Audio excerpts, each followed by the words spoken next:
3프로 뉴스룸입니다. 안녕하세요. 이주호 기자입니다. 안녕하세요. 한지영 기자입니다.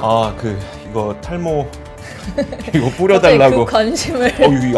이게 마개가 있군요.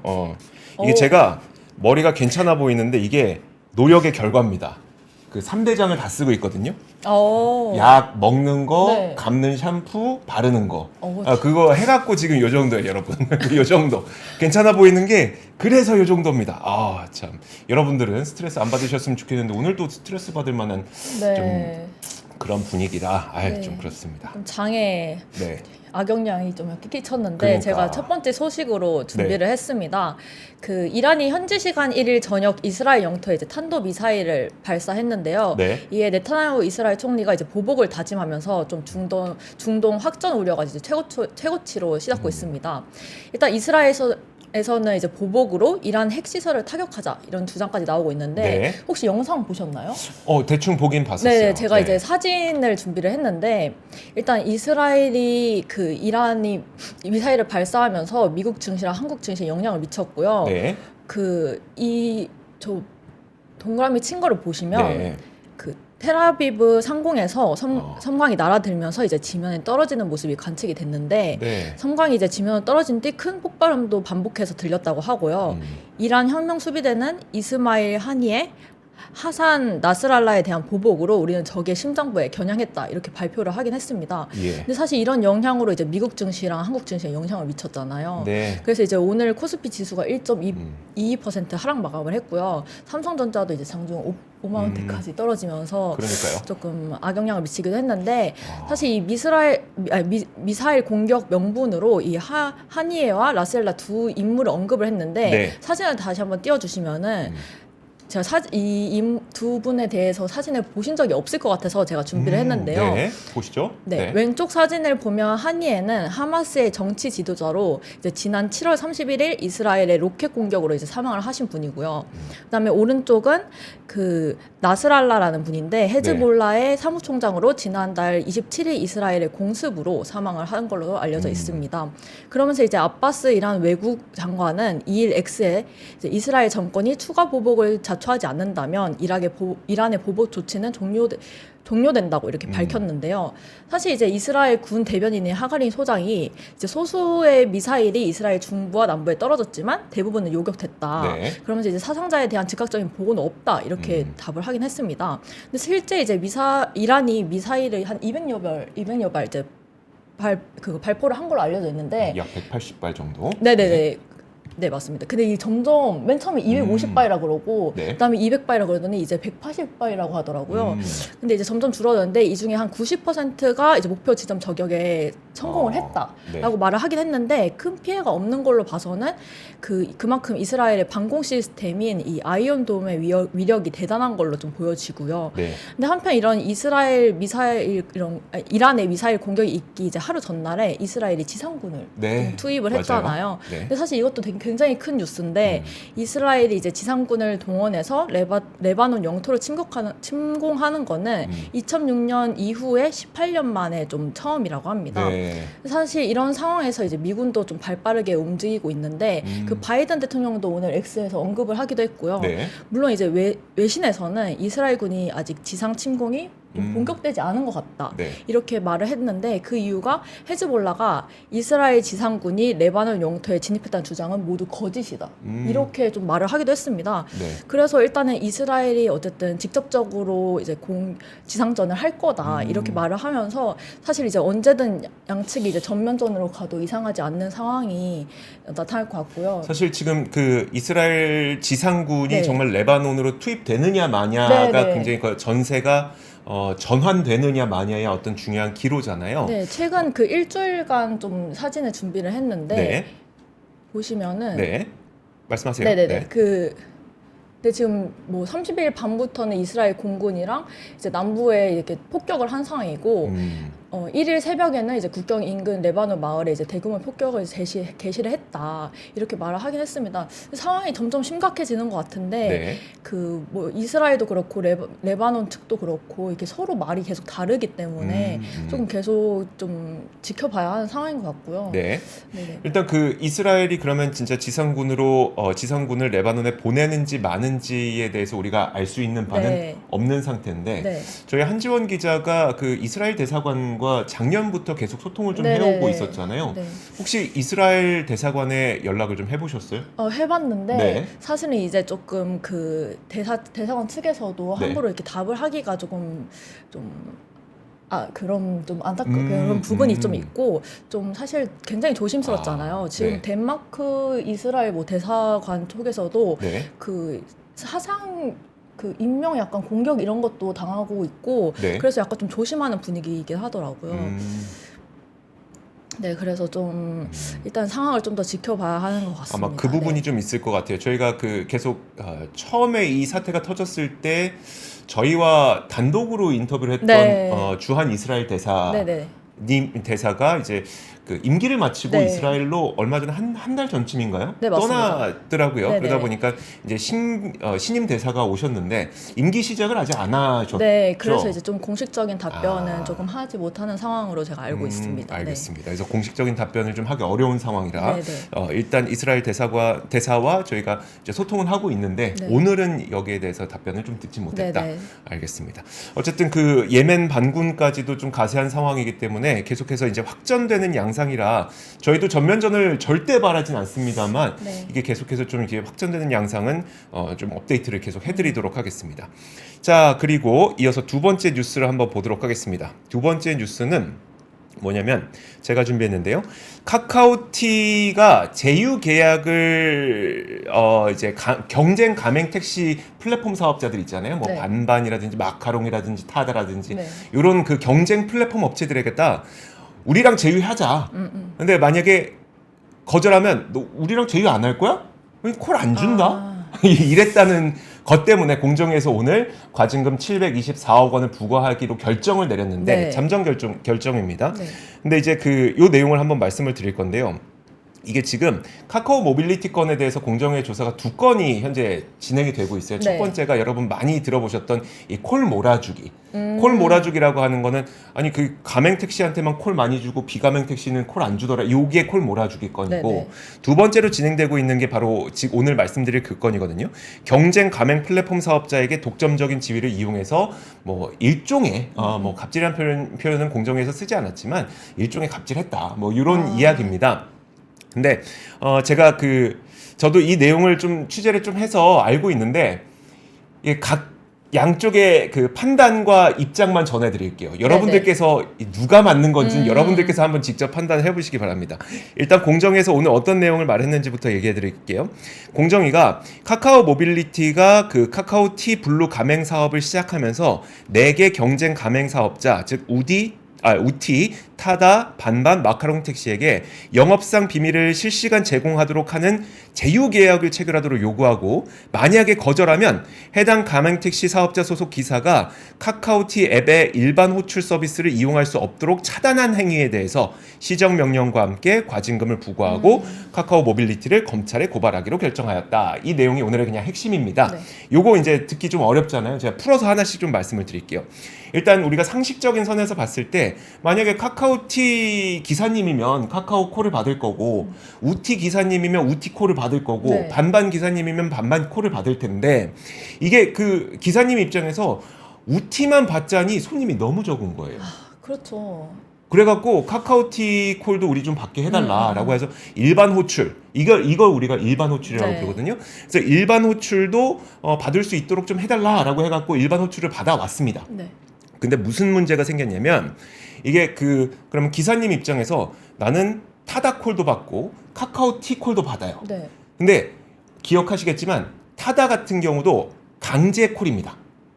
그렇죠. 선택할 네네, 수가 없어요. 그렇죠. 그럼 이제 콜이 딱 들어오면 타다 콜이 딱 들어오면 이건 무조건 가야 되는 거예요. 네네. 근데 카카오티 콜은 일반 호출이기 때문에 이건 가맹 호출이 아니라 일반 호출이기 때문에 취소해도 돼.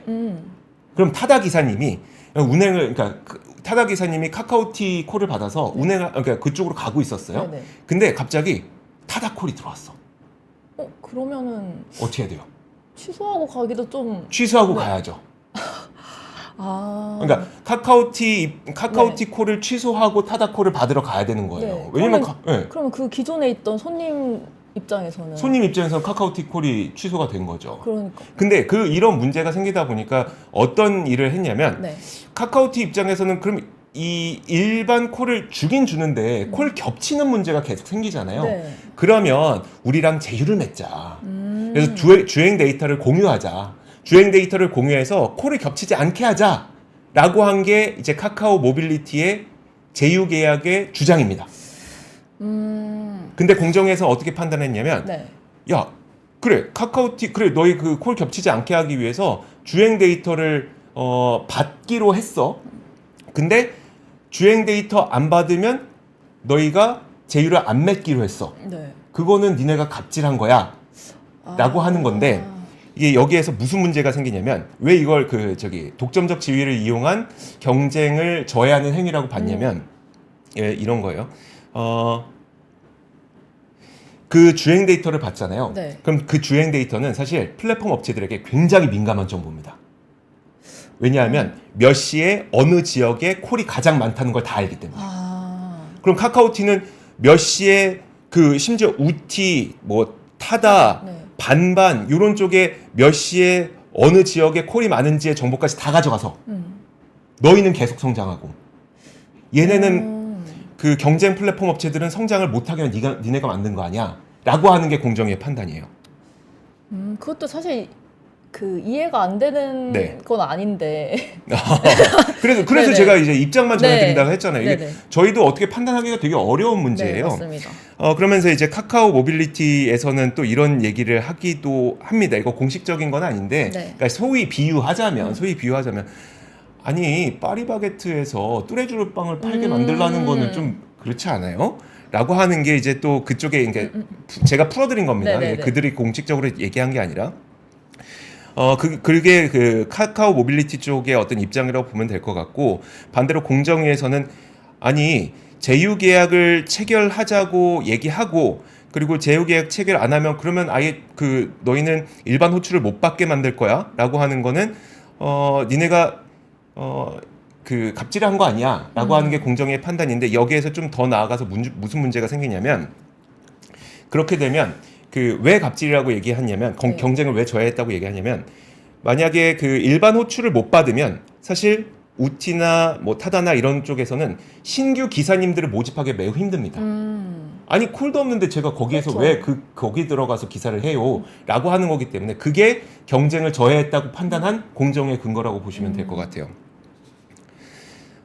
그리고 그런 거고, 그러다 보니까 이 같은 행위의 결과로 인해서 카카오 모빌리티의 가맹 택시 시장 점유율은 2020년까지만 하더라도 51%였는데 결국 2022년이 되니까 79%까지 늘어났다라고 하는 게 공정위의 판단입니다. 그래서 결국은 이 시장 지배적 지위의 남용으로 인해서 사업자 간 가격과 품질에 의한 공정 경쟁이 저하되고 택시 기사와 소비자 간의 합리적인 선택권이 제한됐다라고 보고 제재를 결정했다라고 얘기를 했습니다. 한기정 공정거래위원장이 결국은 경쟁 사업자에게 아까 운행 데이터 같은 영업 비밀 제공을 요구해 이용한 행위가 공정 경쟁을 저해할 수 있다고 판단한 사례다라고 얘기를 했고요. 이에 대해서 이 카카오 모빌리티 측에서는 플랫폼 제휴 계약 체결 목적은 콜 중복 최소화를 통해서 이용자 편의를 증대하려고 했던 거다. 아까 한 기자가 딱 지적했던 것처럼, 아니 2개 콜 받아서 가다가 카카오티만 그냥 네. 콜 취소하면은 그 손님은 네. 뭐가 됩니까? 요런 거. 네. 편의를 증대하기 위한 거다라고 하는 반론을 제기를 하고 있습니다. 누가 맞는 것 같아요? 근데 사실 이제 댓글에서도 많이 네. 지금 말을 하고 있는데 취소된 고객만 이제 손해를 보는 거 아니냐, 고객이 뭐 골라야 되는 거 아니냐 이런 말씀 많이 고객이 네. 고르면 네. 카카오티 고른다니까요? 그렇죠. 택시가 많아서? 그렇죠. 확실히 많은 거 아니에요. 빨리 잡힐 거 아니에요. 그러니까. 네. 그래서 고객한테 선택하라고 하면 카카오티가 시장 점유율이 넓어지죠. 그래도 사실 80%까지 거의 79%라고 하셨잖아요. 네네. 그럴까지 올라간 것 같은데 참 아마 그래 여기서 네. 끝나지는 않을 것 같고요. 아 이제 진짜 이게 저 말이 좀 맞는 것 같은 게 네네. 카카오는 갈수록 비호감이 되는구나. 그러니까 논리적으로는 다 이해가 네네네네. 되는데 논리적으로는 다 이해가 되는데 이게 참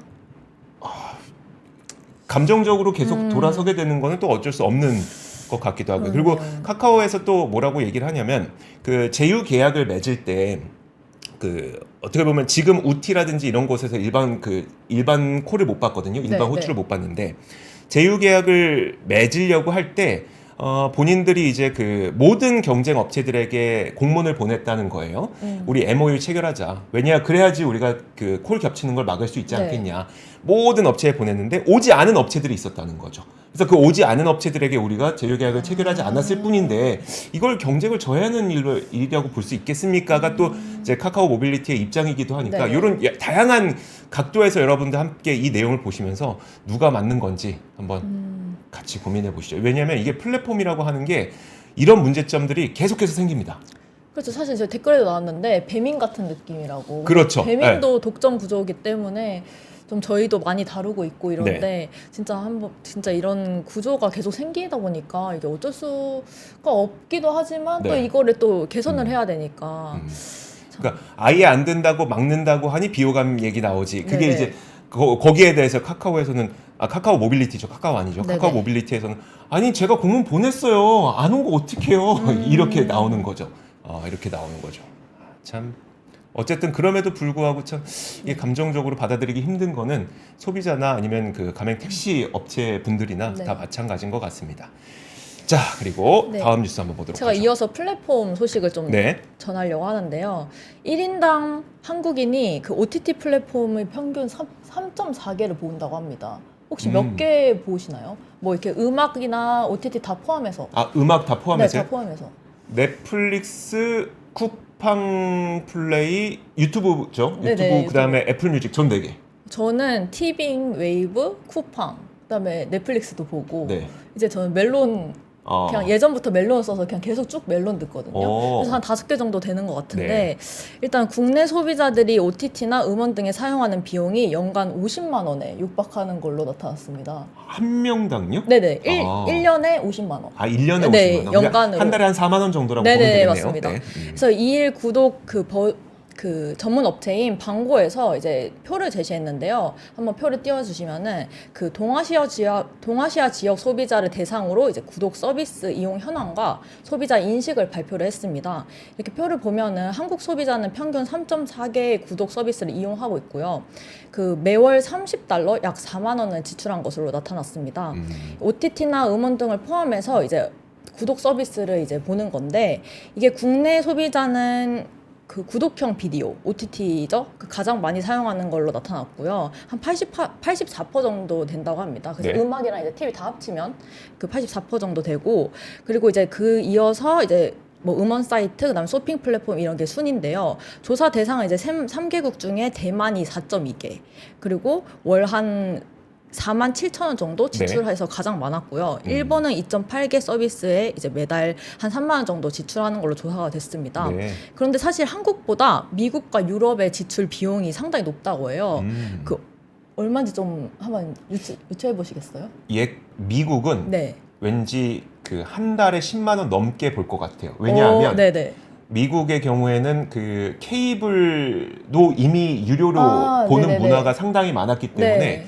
케이블 보느니 OTT 본다라는 전환율이 굉장히 많았고 실제로 스포츠도 미국은 그냥 돈 내고 보는 게 네, 일상이어서 중계권료, 네네. 구독에 대한 그러니까 보는 것 스트리밍에 대한 구독 그 저항성이 굉장히 낮아서 저는 미국은 돈 꽤 많이 쓸 것 같거든요. 얼마 맞습니다. 씁니까? 매월 한 $77, 그러니까 한 10만 3천 원 정도 지출하는. 너무 정확하게 맞추면 네, 정말 정확하게 맞추셨어요. 네, 그리고 유럽은 한 8만 원대. 유럽도 네. 상당히 많은데요. 그리고 이렇게 이제 플랫폼 근데 이제 유럽은 한 3.2개 정도 이제 사용을 하고 네. 미국 소비자들은 평균 한 4.5개의 서비스를 이용을 한다고 합니다. 근데 이제 다음 표를 보시면요. 네. 그 동아시아 지역 플랫폼 구독자 3분의 1 이상이 이제 타사 결합 상품 및 서비스를 통해서 이제 구독하는 걸로 나타났는데 한마디로 이제 통신사를 통한 이제 케이블 서비스 뭐 이런 거를 같이 하는 건데 네. 저희도 뭐 이제 그렇죠. 요금제 하면서 같이 하는 경우가 많잖아요. 네. 그런 걸 가장 이제 선호하는 걸로 나타났고요. 그다음 구독자의 한 66%가 자신이 이용 중인 이동통신사가 패키지를 제공하기를 원한다라고 네. 이제 답을 했습니다. 근데 사실 이 수치는 미국이나 유럽보다도 훨씬 높다고 하고요. 근데 이제 또 구독 플랫폼이 많아지면서 이제 소비자들의 구독 피로도도 당연히 좀 증가를 할 거 아니에요. 네. 그래서 조사 참여한 이제 소비자의 한 64%가 모든 구독과 계정을 관리할 수 있는 서비스의 필요성을 좀 느낀다라고 답을 했습니다. 특히 이제 국내 소비자 중에 71%가 이제 밑에 표를 보시면은 그 응답 비중이 평균보다 이제 높았는데요. 이제 전체 응답자의 한 62%가 이 같은 서비스가 제공이 된다면 이제 가계 비용 관리에 도움이 될 거다 이렇게 이제 대답을 했고요. 그 앤디 스즈키 이제 방코 이 조사 업체의 네. 수석 부사장이 이제 동아시아 지역에서는 구독 경제가 이제 지속해서 진화하고 좀 다양화되는 추세이다. 이러면서 이제 향후 구독자들의 부담이 더욱 높아질 걸로 예상이 되면서 구독 관리 간소화 필요성도 이제 급속히 증가를 하고 있다. 네. 그리고 얘기했는데요. 사실 이제 지금 한국에서는 티빙과 웨이브 합병이 이제 진행이 중이잖아요. 네. 이게 넷플릭스가 독점적인 이런 여기도 이제 독점 구조가 좀 있는데 그래서 이제 이거를 좀 따라잡기 위해서 협상이 진행 중인 걸로 알고 있는데 사실 저도 이제 여러 개를 같이 보는 사람의 입장으로서 네. 좀 이게 하나라도 통합이 돼야지 하는 그런 바람이 있습니다. 네. 지금 이로 인해 지출이 굉장히 많다는 거죠. 네네. 그러면 그 다음으로는 우리가 어디에서 지출을 많이 하고 있는지 한번 볼까요? 네네. 실제로 우리가 어디에서 그렇게 지출을 많이 하고 있는지를 제가 준비를 했습니다. 지금 8월 온라인 쇼핑 그 내역이 나왔거든요. 네. 여러분들은 보통 요즘에 가장 많이 돈을 쓰는 곳이 어디인가요? 한지용 기자는 어디에 돈을 많이 온라인 써요? 쇼핑이요? 온라인 쇼핑에서. 뭐 온라인 뭐 모바일도 다 포함해서요. 옷? 옷을 많이 사요? 무신사? 무신사에서 네. 많이 사고. 그래요. 근데 네. 통계는 좀 다르게 나왔습니다. 일단 제가 그 내용을 좀 전해드리면 다음 뉴스 한번 헤드라인 올려주세요. 티맵프 여파 때문에 일단 8월에 온라인 쇼핑 증가율이 1.9% 늘어났거든요. 근데 문제가 1.9% 늘어난 건 역대 최저치입니다.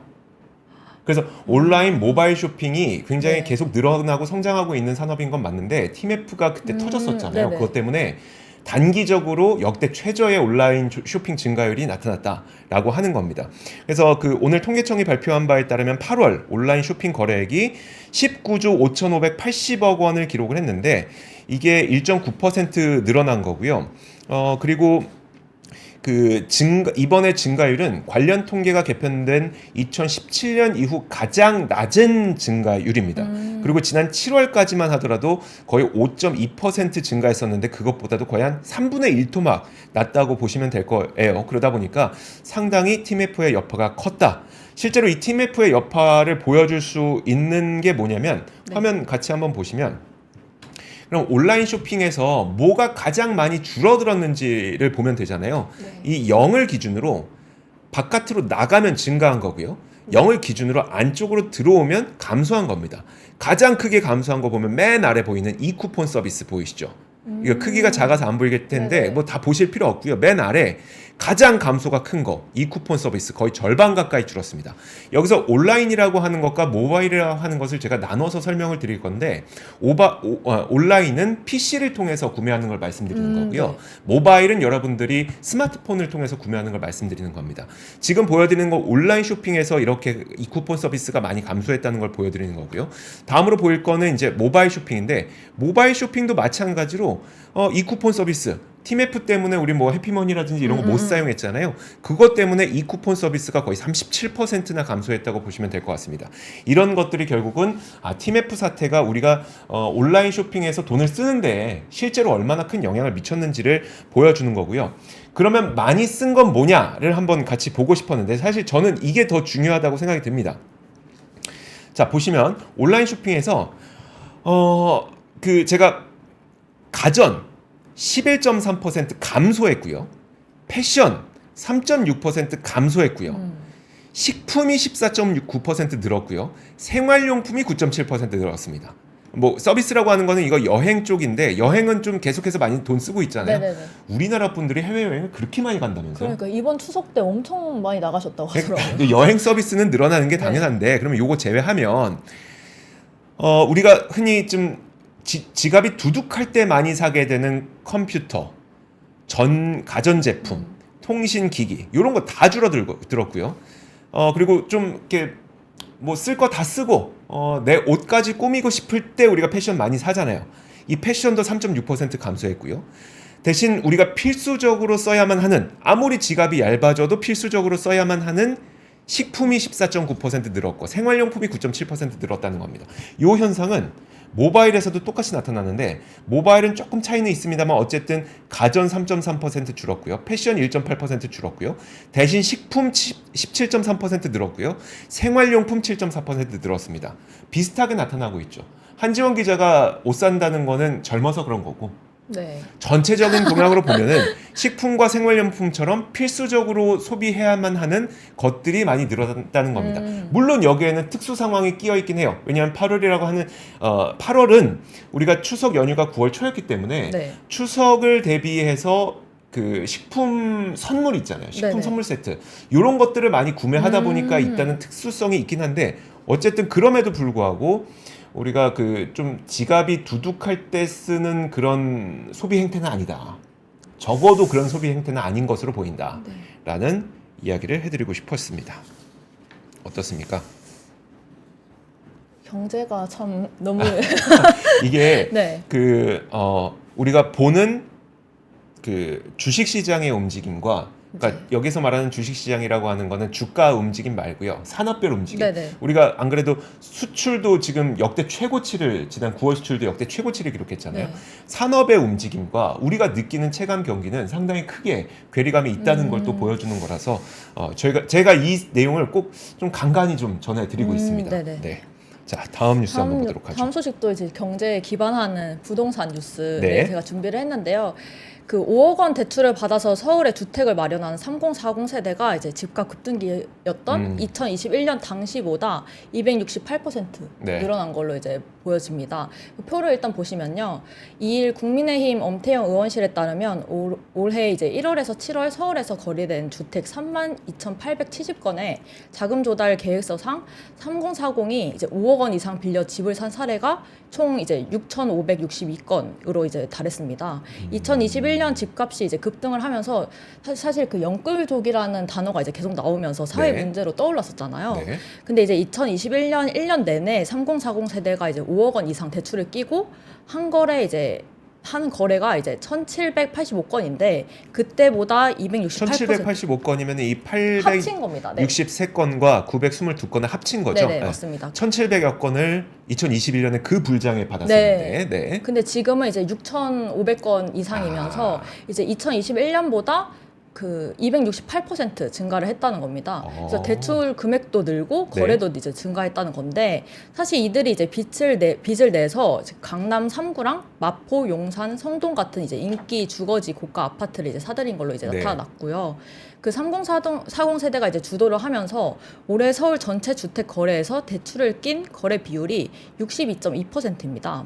이게 평균 대출 금액이 한 4억 7천만 원이라고 하는데 3년 전에는 2억 7,900만 원이었대요. 그러니까 이것도 1.7배 정도 늘어난 거고요. 그 오른쪽 표를 보면은 영끌 매수가 이제 기승을 부렸던 2021년에 그 서울에서 집을 산 거래 중 40대가 차지하는 비율이 한 26.5%였습니다. 근데 올해는 26.5%요? 네네. 근데 이제 퍼센트로 하면요. 근데 올해는 38.3%로 늘었고요. 실제로 이제 평균 대출 금액도 40대가 모든 세대 중에 가장 많았고요. 근데 올해는 40대 평균 대출 금액이 5억 원대로 이제 3년 전인 2억 8천만 원대를 비교해서는 76.4% 고가를 했다고 합니다. 근데 사실 이제 그 다음이 이제 30대인데 뭐 50대, 그다음 60대 이렇게 순이고요. 네. 근데 이제 연끌 매수로 이제 집을 사들이는 지역도 3년 전과 이제 많이 달라졌다고 하는데요. 그래요?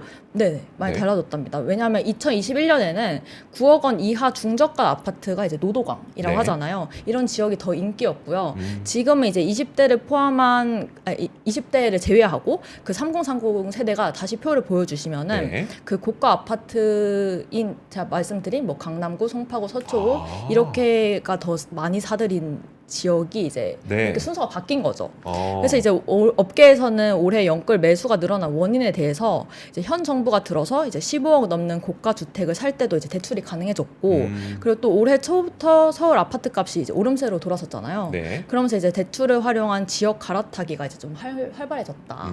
이렇게 말을 하게 됐습니다. 사실 근데 이런 현상은 좀 경제 전반에 이제 취약점으로 이제 좀 나타나긴 하잖아요. 네. 왜냐하면 이제 원리금 상한도 그렇고 음. 소비 위축이 이제 이어질 가능성도 높고요. 네. 또 최근 이제 적용되는 주택담보대출 금리가 2021년보다는 훨씬 높아졌기 때문에 좀 이런 점도 이제 경제에 전반적인 영향을 미칠 걸로 보이고요. 네. 그래서 이제 박원갑 KB국민은행 부동산 수석 전문위원이 향후 서울 아파트 값이 급락할 경우에 네. 중산층 가계 경제가 흔들릴 위험도 있다. 이렇게 답을 하기도 했습니다. 좀 어떻게 보세요? 그러니까 이게 그 연초부터 뭐 신생아 특례 대출이라든지 네. 정부의 정책 대출이 굉장히 강력하게 나왔었잖아요. 네, 그것부터 일단 어떻게 보면 그 주택 소비자들에게 정부에서는 집을 사라고 표면적으로는 그렇게 얘기 안 했지만 네네. 집을 사라고 굉장히 좀 강력하게 얘기를 했던 거고 그리고 이제 그 7월에 됐을 때 원래 DSR이 시작이 됐었어야 네. 되는데 그거를 소리 소문 없이 9월로 연기가 되면서 네. 그것도 사실 주택 구매자들에게는 야 9월 전에 사야 되겠구나 라는 어떤 시그널을 계속 줬던 거고 그런 것들이 있다 보니까 그러면 이제 지금 아니면 우리는 집을 살 수 없겠다라는 그 위기감을 갖고 있었던 3040 세대 안 그래도 집값 비싼데 네네. 그러면 내가 큰 돈을 빌려서라도 이 집을 사야 되겠다라고 하는 심리가 저는 그대로 작용을 네. 했다고 보거든요. 그러다 보니까 거기에서 강남구, 송파구, 서초구, 성동구, 강동구 이렇게 큰 돈을 들여서라도 나는 지금이라도 집을 사야 되겠다라는 물론 여력이 되니까 사는 거겠습니다만 그렇죠. 그런 일들이 발생을 했는데 그러다 보니까 이제 결국은 나타나게 된 거는 지역별 격차가 너무나도 거세진 네네. 거잖아요. 그 시그널을 줄 거였으면 이제 전국의 어떤 균형 발전이라도 이루어졌더라면 네. 그렇게 아쉽진 않을 텐데 시그널과 함께 그냥 그 격차만 상당히 커지게 되는 현상이 나타나다 보니까 사실 저는 부동산 시장이 그렇게 망할 거라고 생각하지는 않아요.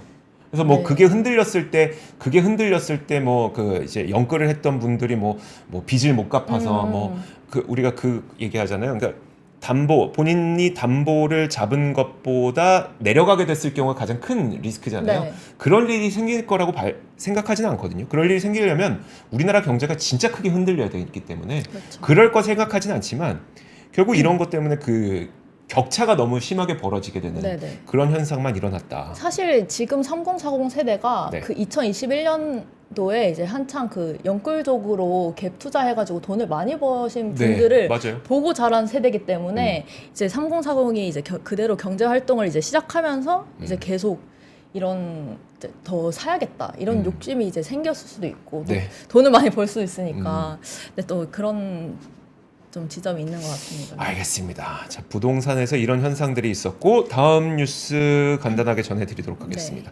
지금 고려 아연과 MBK 영풍의 그 치열한 경영권 분쟁이 일어나고 있잖아요.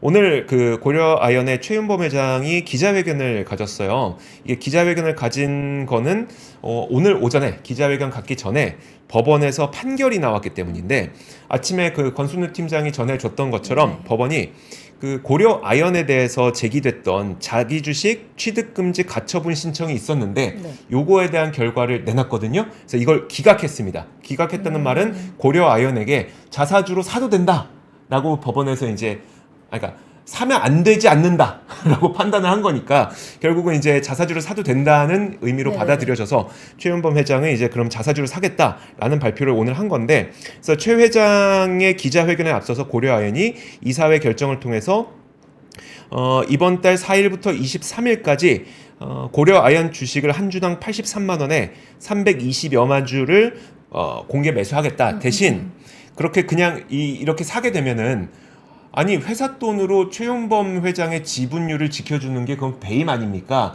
라는 이 논란이 있을 수 있어서 네. 그래서 그러면 우리는 자사주를 매수한 다음에 이걸 소각하겠습니다. 까지 고려 아연 측에서 발표를 했습니다.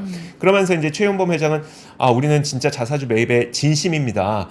회사와 주주, 임직원과 협력업체를 지키고 지역사회 그리고 국민 여러분의 우려를 불식시키기 위해서 진심을 담은 간절한 결정입니다. 라고 얘기를 했는데 그럼에도 불구하고 이제 결국 MBK와 영풍 측에서는 이거는 배임이다 라고 주장을 하면서 형사 고소장을 제출했습니다. 결국 고려 아연이 사들인 자사주는 취득 후 6개월이 지나서야 매각할 수 있는데 네. 6개월 지나면 고려 아연의 주가는 얼마로 되어 있을까요? 그러게요. 제자리 찾아가겠죠. 그러면 이거 물론 자사주 소각을 한다고는 하지만 결국은 그렇게 85만 원을 들여서 물론 어느 정도 이제 기업 가치는 올라갈 거예요. 네. 다만 그럼에도 불구하고 55만 원 어치의 어떤 걸 한 거니까 결국 회사의 손해로 이어지는 건 배임 아니냐라고 하는 게 MBK와 영풍의 주장입니다. 그것 때문에 형사 고소장을 제출을 했고요. 결국 우리가 이제 10월 4일에 결론이 날 거고 그 이후에 수많은 법정 소송이 이루어지게 될 것으로 예상을 했었는데 이제 그 역공개 매수가 진행이 됐기 때문에 계속해서 좀 지리한 싸움이 이루어지게 됐습니다. 근데 오늘 아침에 이제 권 팀장님도 말씀해 주셨던 것처럼 이게 우리 83만 원에 살 거야 라고 네. 말만 해서 주가가 영풍 그러니까 MBK에서 제기했던 75만 원 이상이 유지만 된다면 사실 어느 누구도 돈을 안 쓰고 해피한 엔딩을 맞이할 그렇죠. 수가 있었는데 지금 83만 원의 역공개 매수를 질렀기 때문에 굉장히 돈이 많이 들어가게 되는 싸움으로 이제 전환이 된 것으로 보시면 될 것 같습니다. 자, 그러면 오늘의 뉴스룸은 네. 여기까지. 네. 내일 또 연휴니까요. 내일 또 쉽니다. 네. 여러분들 쉬는 날에는 딴 생각하지 마시고 그냥 편히 쉬시고 저희 방송은 또 목요일에 돌아오니까요. 내일은 편히 쉬시고 금요일. 금요일에 네. 금요일에 돌아오니까요. 내일은 편히 쉬시고 금요일에 뵙도록 하겠습니다. 함께해 주신 여러분 고맙습니다. 감사합니다. 박근영, 이선영, 사경인, 염승환 투자 마스터들의 세심한 케어로 건강한 투자 습관을 만드세요. 3프로 멤버십 3프로 앱에서 확인하세요.